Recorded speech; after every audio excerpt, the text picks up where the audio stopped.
وقل رب ارحمهما كما ربياني صغيرا رب ارحمهما كما ربياني صغيرا ربكم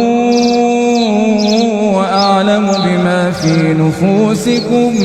إن تكونوا صالحين فإنه كان للأوابين غفورا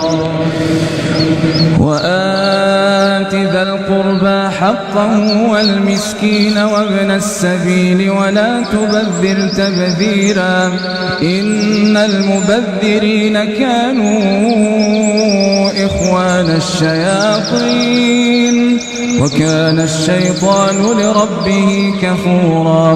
وإما تعرضن عنهم ابتغاء رحمة من ربك ترجوها